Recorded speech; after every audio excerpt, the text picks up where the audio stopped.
Thank you for joining us for today's episode of Two Old Sexperts. Sharon and I are very pleased to have a very special guest today, and that is Dr. Michele Angello. Michele works with gender variant and transgender youth and adults. She offers both individual and group therapy as well as family therapy. In addition, she offers corporate education and training on a variety of issues regarding sexuality. Dr. Michele Angello has presented her work and experience with transgender youth and with children of transitioning parents on an international level. She facilitates several monthly groups for transgender adults, youth, and parents. Dr. Angello is often requested to speak as an expert on transgender youth issues to universities, corporations, and the media. She has appeared on Larry King Live, The Tyra Banks Show, and various documentaries on transgender issues. She also developed the first graduate course in the U.S. that focused on clinical issues in transgender communities.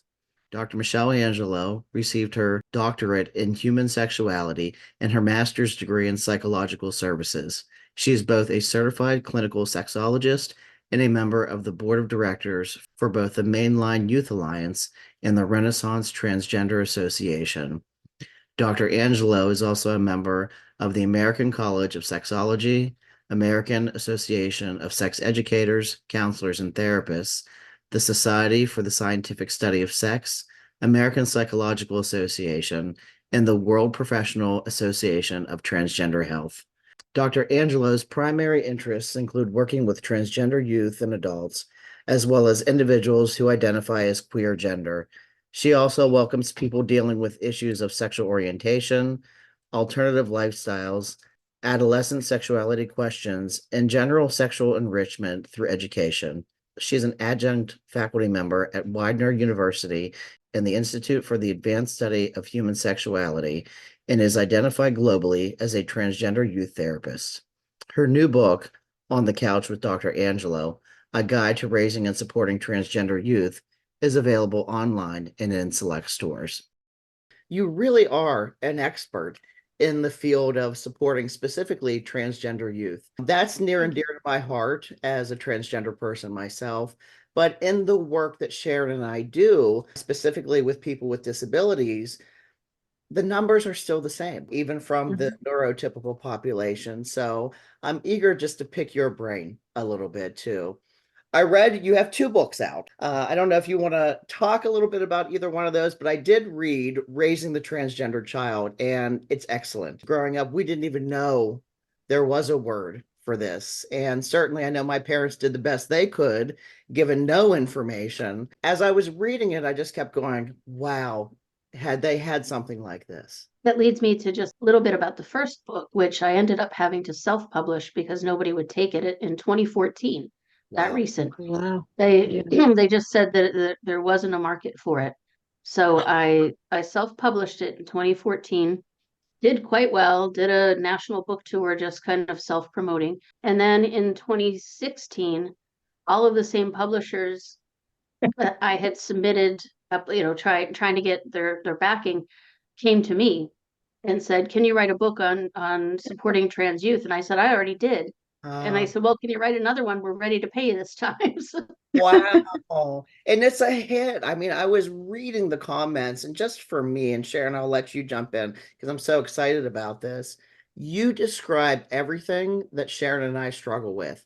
And that's talking about the differences in terms and helping people just break it down so they understand. You did that so clearly. Appreciate that, and I would be remiss if not to mention my co-author, Elisa Bowman. I just appreciated so much her input because I began writing the book, as I tend to do. I fell into a lot of kind of the language of academicians, and so it was very psychobabbly.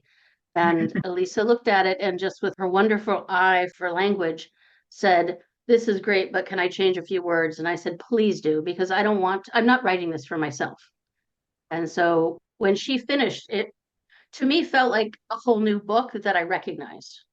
It was That's oh, interesting. this is a familiar concept, but I just worded it not nearly as well as she did. That's interesting because one of the things I absolutely loved about both books was that some very involved technical terms like how the fetus develops and the the hormones, 2 points in the pregnancy where there's a hormone rush, and that determines, and all kinds of technical terms were presented in a way that was so understandable and simple. I learned a lot. I mean, I always think I know a lot about this particular thing, but I learned so much from these two books. And religion and culture. I mean, families that go like, it's my fault, or they think their child's going to go to hell, or what have you. And Sean and I have talked about that as well, because his religious background was very conservative.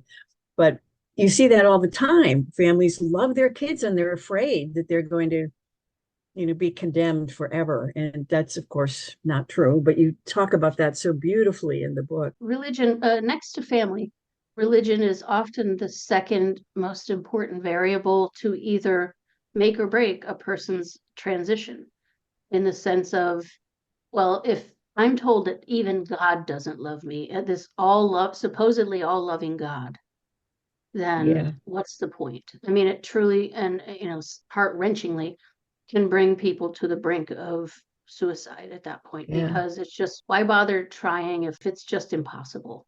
On the other hand, I am very excited that I'm getting more requests to speak in churches, and some conservative churches. And next weekend, I'll be at a pretty conservative Black Baptist church, where I'll be doing a training for the elders of the church. I went a couple of years ago and did an LGB conversation with them.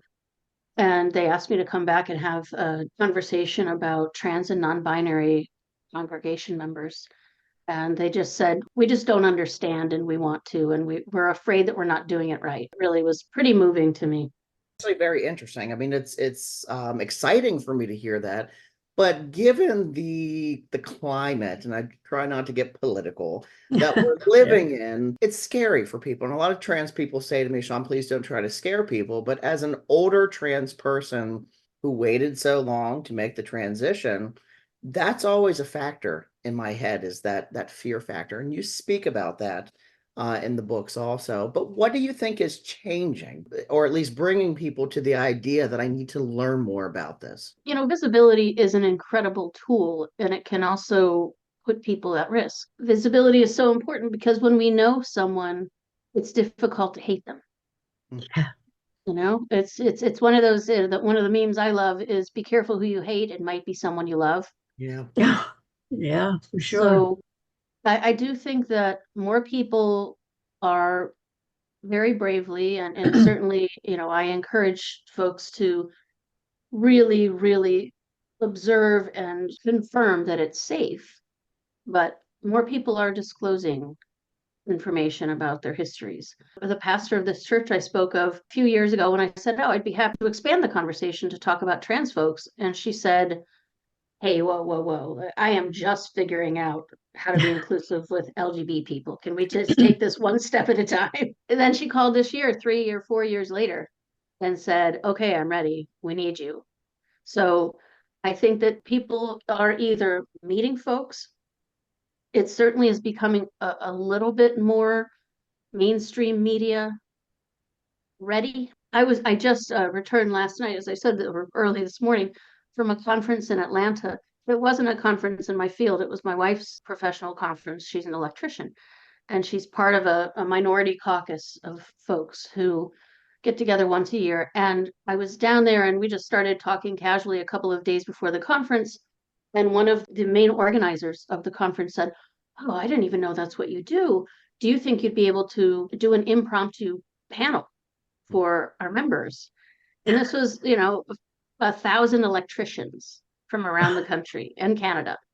And I said, sure. I don't want to pass up an opportunity like this, but it was a little intimidating because, I don't have my finger on the pulse of this particular crowd. I had a lot of assumptions and biases about how it would be received. And I love it when I'm wrong like this. It was received so well. I did a workshop on the importance of pronouns in contract negotiation. And these people came in and they were asking amazing questions. And lots of the movable middle people came out afterward and said, I just thought these people were sick. I didn't even understand. I had just had no knowledge. And I went with what my pastor told me. And now I actually know. People were coming out in the workshop. I mean, it was phenomenal. It was a really incredible experience, which then led to, at the end of the conference, they were talking about changing some language in their bylaws, which had already begun before I was there. I had nothing to do with that. But they wanted to, a couple of folks, my wife included, had proposed gender neutral language in their bylaws. Probably at the end of the conference, let's say out of 1,000, maybe 500 people were left to do the vote. And they got the gender neutral language in the contract, which was amazing, but it was a divided house. And they actually had to have everybody stand against the wall and do a manual count of who was for and who was against. And we got it by 63%, but it was still amazing that it was amazing, an amazing victory. And B, it was really kind of heart-wrenching. And for me in particular, because there were a few of those folks who were in my workshop, and I was like, come on, guys, you just said you were so moved by it. You're voting against it. But the point is they got what they should have gotten, so that was great. Becomes sort of like a movement too, like you were talking about. And again, I think as people are talking, I'm just looking back at the years, women's movements and African Americans, and the list goes on and on. And even though when we look back at Stonewall, a lot of times the trans community will say, I feel like I was exempt from that in some way. I fought the fight and I feel like I was exempt. But I feel like now is the time for this movement of sorts, and we see it in history. So that's the thing that was popping up into my head too. And you're sort of a crusader, and Sharon's a crusader. We're crusaders in this effort to try to push the movement too. It's so interesting, and I've mentioned this to Sean before, but I went to the March on Washington when Dr. King spoke, and I was living in Connecticut. And I had a group of friends, and I said, who wants to come with me to DC? But every single one of them, there were 5 or 6 people that I asked, and they said things like, what does that have to do with you? Or why would you do that? And I was just astonished that they didn't get what was happening. So I got in my little car and drove by myself to DC. And I think back on that, and I often wonder, did they evolve, and do they see what was happening in the world? It is so interesting that it is a movement, and I think about the church that you're about to speak to, Michele, and of course the highest statistic of murders and suicide are Black trans women, and what a gift you are to them, that to help them to see that. And that's pretty awesome. It really is. That is part of the necessity of the work that we're all doing, is when you look back on 2023 and you realize that 33 people that we know of, 33 trans and non-binary people that we know of, were killed simply for being trans or non-binary. 9 out of 10 of those folks were trans women of color. You're going to start knowing people who are directly affected by this. Sadly, it takes sometimes to get to that level of desperation for people to open their eyes and say, oh, shoot, I didn't realize my neighbor, my cousin, my, whoever exactly was affected by this. There's a book that I read quite a long time ago called Prayers for Bobby. You probably are familiar with it. And it's written by an evangelical woman whose son was trans, and the whole congregation prayed over him, and he prayed, and it was just, please let him be, let him stay who he was born, all that stuff. And then one day he jumped off a bridge, and that was the end of him. But about a year or 2 after that, the mother wrote a book, and she talked about who was responsible for the death of this child, including herself and the religious community that he came from. But it shouldn't take that kind of tragedy for people to understand and to see. And Sean and I, when we're dealing with people with all different kinds of disabilities, you have the staff of the agency, and you have the family saying, oh, because they're impaired or whatever, they're not sexual, or they're like children. Well, nobody's saying that anymore. It's just kind of another layer on top of everything else. I mean, there's bias in the field of supporting people who are neurodiverse. So you have that layer. Statistics are saying too that people who are on the autism spectrum, and it depends on which research you're reading, are upwards of 8 times more likely to express gender diversity. That is a staggering statistic.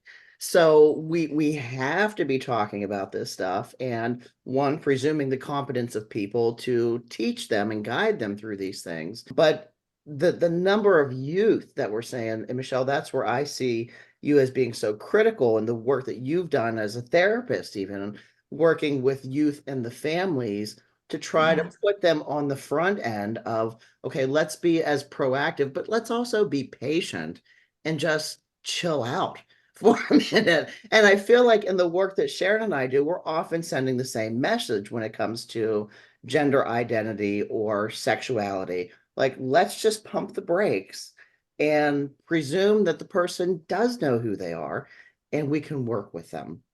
I did the demographics in my practice a year or so ago, and 40% of the folks, and I should say I work with people as young as 3, and my most life experienced person at the moment is 85 or 86.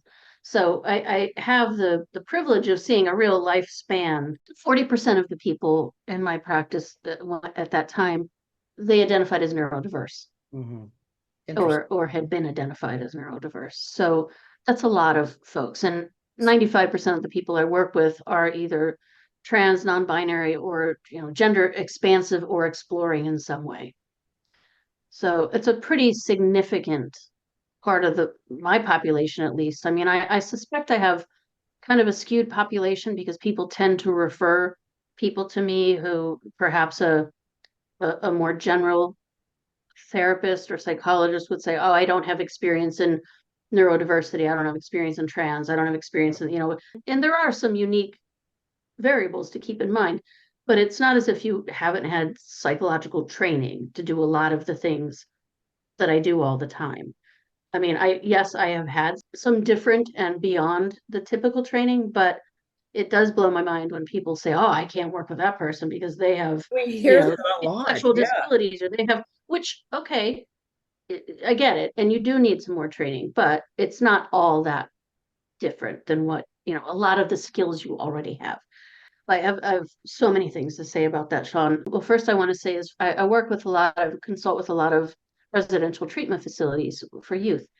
And I'm really quite amazed by how many trans or non-binary young people are in these facilities over the last few years. What I've spent a lot of time on, which seems really ridiculous that everybody's time, and especially the youth, the adolescents' time, needs to be wasted on this, but it's about names and pronouns. Kid is in a facility for a reason, probably having little or nothing to do with them being trans. Mm. And then you're adding insult to injury by misgendering the kid while they're already in a place they probably don't want to be. They're away from parents and family, and you're, oh, sorry, oh, I'm just not used to this. Well, then get used to it. It's not that difficult. We relearn things. People get married all the time and change their names. We don't forever forget to change the name. That's such a perfect example. That is so true. I think Yes. I've mastered they, them now because I say, oh, sorry, but it's, Yeah, it's different, but it's really just unlearning and relearning, which again, it's a skill we all master. yeah, And so absolutely. yes, it take some, changing of habits and the way our brains process things. Absolutely. Most of us who don't have visual impairments use our eyes a lot to make sense of the world. And so when you're seeing something that's not congruent with what you're accustomed to, we do kind of just slap people into boxes. Oh, male, female, that you look that way, you must be this way, which obviously is a misnomer, but it's just kind of what we've been trained to do. So Yeah. if we know, especially when well, everybody should know this, but especially when you're paid to be a support person, you do need to take, and it's really only an extra step of, oh, that person whose legal name is this, is their chosen name is this, and their pronouns are this. If I have to just say that a few times before I go into the residential program to get myself prepared, then do it. For this trans woman in the disability system. So she was in a group home and had been receiving support for years and was making the medical transition. I feel like the hoops she had to jump through, it was ridiculous. I mean, as a person going through medical transition, the hoops that you have to jump through are ridiculous enough. And then you add the layer of, we set the bar so much higher for people with disabilities. I spent the first year working with her on, it's like she developed on this paranoia that they're not going to try. So they're calling me he, him, man, boy. And it was just working with her to actually listen and see the change that they were finally starting to make. But it was like trauma for her. Sure. Yeah. And I mean, we all know that most people, most trans people, I should say, or I believe all trans people have experienced some degree of trauma, whether perceived or, anticipatory, or they have actually experienced it, because many are, or I think again, all are walking on pins and needles as they just go through trying to live life. I have children as young as 7 years old who are concerned about, well, do you think I'll ever be able to be a parent because I'm trans? A cisgender kid does not walk around thinking like, gee, I wonder if there's any chance I'm infertile. It's just not a concern for most people who take their gender for granted. That's so important. Yeah.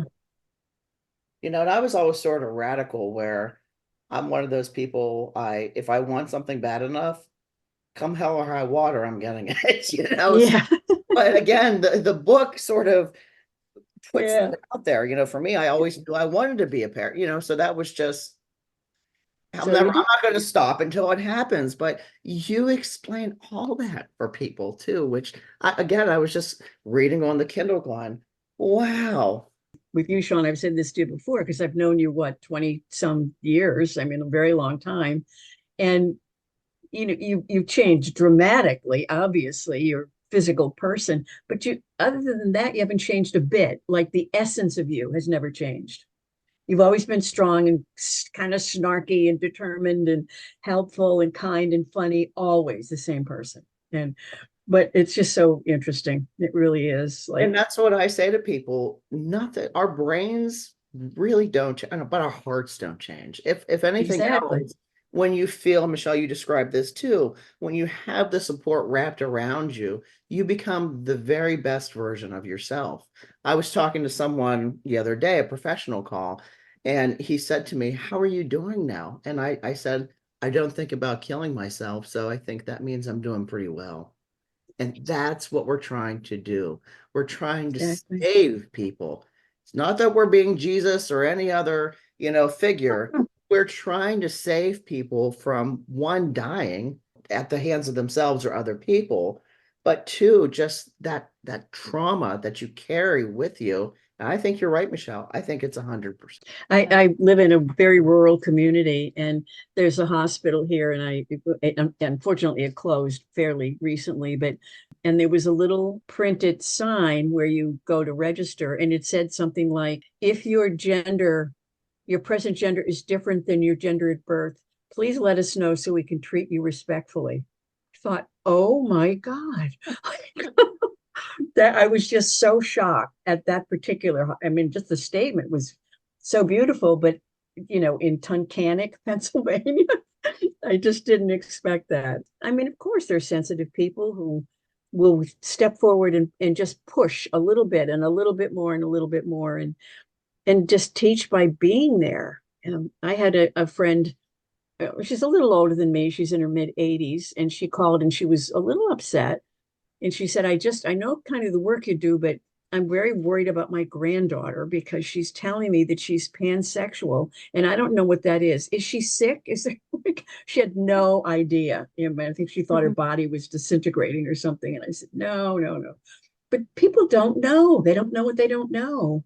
It's kind of the awareness of, or the challenge that any marginalized population has. And you have to just kind of step back and say, okay, this is the culmination of cis sexism, that it's misogyny, colonization, it's so many things wrapped up where the message is, but if I change my thinking of gender, I mean, what in the world is going to happen next? It's like, well, we don't know, but so far, any of us who have changed our perspective on gender, my brain hasn't exploded. It's okay. It's really not that. My life is nothing other than better. Perspective of gender has been changing for centuries. And what's come out of that? I think great thing. On both ends, we have a responsibility. We have a responsibility to at least be open to some experiences. And what that means for me, not all Christians are bad. Not all Republicans are bad. And Yeah. I have to be open to seeing that person just as much as they have to be open to seeing me. Otherwise, it's not going to work. I remember I have 11 grandchildren, and years ago, I was having breakfast with one of them. She was home from college, and I said, "Is there anybody special in your life at the moment?" And she said, "Oh, there is, Granny, and you're going to love her." And I said, "I'm sure I will." But when I think about that, when I was a kid, if you were attracted to someone of the same gender, you didn't even know what to call it. Or if you felt like you were in the wrong body, there were no words, in the 50s and 60s. But But you're I also mean, Sharon Potter, like, come on, like you're like the grandmother that everyone wants to come out to. Like, that cracks me up because my kids are really good parents, but once in a while, one of the grandkids would call and they'd say, "My mom told me call Granny with that one." That's awesome. But Sharon, we talked about it. We even took a stab at trying to talk about how religion can yeah, play a role in many of the challenges that we work on when it comes to both sexuality and gender identity. And I just remember when I was transitioning and telling people, my biggest fear was coming out to my dear friend who is a Catholic nun, who Sharon has met. I sure I have. was terrified because I was so afraid of the judgment and the loss of the relationship. And her words to me were, I'm not going to pretend like I understand, but you can teach me. So be patient. What I know is I still love you for who you are. Yeah, she's amazing. I've Yeah, actually found incredible support through Catholic nuns around the country for trans folks. I have clients in 10 countries and 33 states. Wow. So I can't always obviously assist people I have clients for whom, they live in the countries where it's illegal, where it would be an honor killing, Yes. yeah, honestly, yeah, so right after this, I'm talking to somebody in Saudi Arabia. It's just tragic. I don't know how they maintain the strength that it takes just to get up and go to work every day or to get up and, do what they do all the time. At least throughout the United States, I've got about 5 different nuns in different places, and I'd love to expand that network, but 5 is great. And I'll just call and say, Sister Louisa, I've got somebody who really needs to talk to you right now. Is there any chance? And she's having some health issues, so she's like, I can't. I've got jaw issues, but I can type and I can, do this or whatever. And okay, Sister Nancy, I've got somebody on the West Coast. Can you talk to them, please? And it just brings people a different level, a level I'm of course never going to be trained or capable of giving someone, Right. even if, and it's more than this, obviously, but even if it's simply the assumed credibility based on the label or the title of, this is a woman of God, this is a nun, but the genuine love and kindness that these women just offer to people who are struggling, like, okay, Michelle, cool, I believe you, but what about the church? Yeah, yeah, okay. Well, let's see who we can connect you with in order to make that a little less of a burden. The Catholic nun saved my life. So it is Yeah. important when you grow up, and I had to go deal with my dogs, and Sharon, I heard her talking about where I came from. And I think so many of us come from very religious communities or families where it's not necessarily a complete aversion. We carry a lot of that faith. I call it faith, that spirituality. So the confirmation from someone who hearing all this, you're going to burn in hell, God doesn't love you, and you were talking about this in the beginning, to that shift, here's this pillar of faith, as we see it, telling mhm, us you are worthy, you are valuable. yeah, You can have all the training and credentials in the world, but until that message is sent to you, I think there's a piece that we just don't really believe it until then. yeah. Absolutely. Think about Yeah. what we're doing and who we're harming and how can we help? I mean, what can we do to help people? Which is what the three of us are doing. And at this stage in the game, I'm glad I can still do a little bit of it. This book, Raising the Transgender Child, that you and Allie Bowman teamed up to do, is is all over the world. People are reading it. Yeah. And you had talked about self-publishing the first book.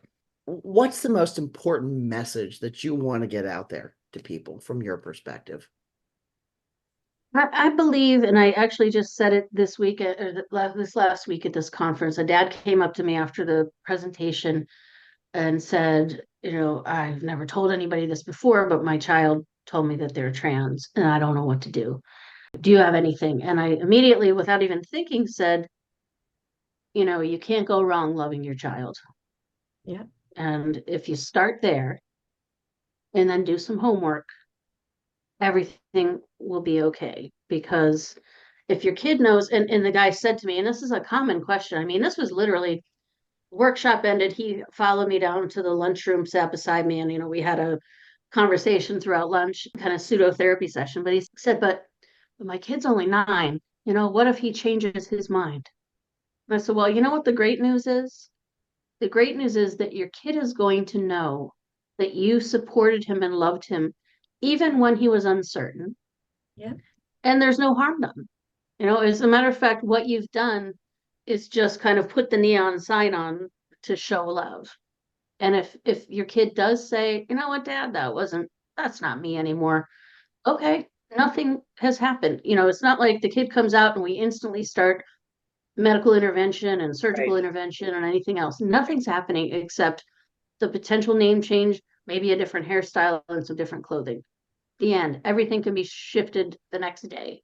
And And that's this what I guy like said, about oh, your book is that you really talked about the social transition and the sort of just wait and see and the love. And you could have easily said to the father, "Hey, I have these books out. Go buy them, read them." Having you here today tells me you really care. Oh, And yeah. we No need doubt about that. to genuinely care who are going to make the difference for people too. Sharon and I often get frustrated. We say, who's learning from this? Who's receiving this? And the best I can do is say, if you light one candle, that candle is going to light another one. And that Yeah. is going to be a raging fire at some point. so Yeah. that's exactly what I said to my wife after the conversation with this person was, I said, I don't know what difference, if any difference, that presentation made to anyone, but if that guy goes home and shifts the way in which he interacts with his child, the impromptu presentation that I was terrified out of my mind to do with like an hour's notice was well worth all of my anxiety. So, You just gave me chills. Yeah, you're my kind of people for sure. Yeah, absolutely. Yeah. I mean, how many times has someone said, "Oh, could you just say a couple words?" I think about, when we're talking about people who are transitioning, but when you have people who are also have a disability of some sort, and they're surrounded by people who just really, they've got regulations that they have to follow. And I mean, as you always say, Sean, there are required trainings for fire and escaping a Yes. burning building or what have you, but there are no required trainings for this, what we're talking about, and there should be. I mean, it would help people. There would be questions and answers and examples and support that they need. But the state, I mean, I don't know if you're seeing any of that, Michelle, that actually happening around LGBT issues on a statewide level. And Sean and I made a little effort that, well, we'll keep making it. Well, we did Safer Options how many years ago? 20 years ago, I guess. It was a year-long training institute, but it would be wonderful to do something like that again around these issues, sexuality and relationships and boundaries and all of the things that everybody struggles with, but within the community that we support. one of the other places I occasionally do some consulting is a psychiatric facility in Philadelphia and for youth. One of the units in particular is a spectrum unit. And they will call me in occasionally when there's a trans or non-binary patient there. And I went in maybe a couple of months ago. And again, it's the simple things that people are just taking for granted. And it blows my mind, honestly, because it makes such a difference in a person's life. And it doesn't take anything away from the caregiver, but it gives so much to in this case, the young patient, which was the support staff and nurses and people were just tripping up with this person's name. and were constantly, I don't know even about the gendering thing. I think they actually kind of had that down, but they kept on outing this person with a name because the person had a very feminine name, but had shifted to a very masculine name. And they kept on, oh, this wasn't their name, but oh, Jennifer, I mean, Jack. And, but then the other residents on the floor started, oh, Jennifer, oh, it's like, come Oh on, dear. guys, like this person is here Yeah. for so many other issues that they're struggling with. And like, you're actually doing harm and introducing a variable that did not need to be introduced Yeah. for this child, and that really, when I would have one-on-one sessions with the 13 or 14-year-old, they would just say, yeah, I'm starting to feel better. And this kid had some impulsivity issues and just said, but as soon as somebody says that other name, I just want to punch them, Yep. and then they get leveled down on the level system. They can't get their pizza on Friday, or they're Oh punished. God. Oh my They're God. punished for Yeah. being victimized. It's a Being snowball for effect then. punished for being themselves. Yeah. Oh my Yes. gosh.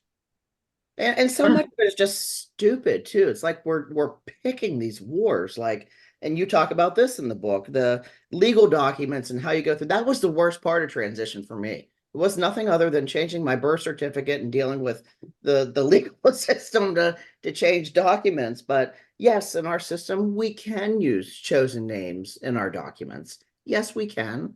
And it's educating people on, well, what can you do, and how do you do other things too? Because the folks that we're supporting, guess what? The rules are the same. And you talk about the World Professional Association for Transgender Health, sort of the rule book to follow if someone is making that medical transition.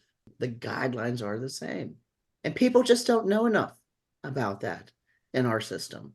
Well, and what's frightening is, again, I know we're not doing politics, but with so much DE&I training being taken away, it really is terrifying because this is the perfect population to be discarded. Well, I mean, we're not even doing diversity training. Why in the world would we be talking about trans or, non-binary people? yeah. And in some states, it's illegal to Isn't be that, even it's getting astounding. training on it. It's just ridiculous. Yeah, I have like a map of all the places I will not travel Yeah, in the same. United States of America. Yes. Mhm. Isn't that crazy? Because I work in other countries. Yes, don't go there. I just keep riding these What highs would I do during if this you, conversation. I know, right? It's like, Yes, asshole. it's like, oh, yeah, Texas, like, no. if you got arrested in another country, I'd have to go and I'd say, I'm 81 years old and I need this man. You've got to. Safety planning, that's something else that I really worry about. And I try to impress upon the young people and people that we work with. Safety is paramount. And we talk about positive approaches. From my perspective, we can negotiate anything, but we're not negotiating your safety. And that the bottom line is you staying alive.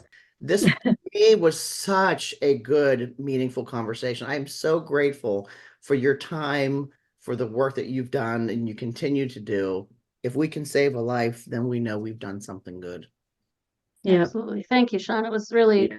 wonderful. I knew Sharon kept telling me how excited I would be to meet you, and she was right as usual. So, so Oh, it's been a pleasure, and Sharon, as yeah. always, it's just amazing to see your face Oh, and it's to be so, reminded of all of the work that you've done throughout the years and how you're just kind of a beacon for so many people. oh, thank you. She Yeah. saved a lot of lives herself, that Sharon Potter. Absolutely. So, and she's still got a lot left in her. So I'm so grateful that we were able to team up and people like you are willing to just donate your time and your brains and hearts to share that with other people too. So thank you. Yeah. Thank you for joining us for today's episode of Two Old Sexperts. Stay tuned for new episodes coming soon.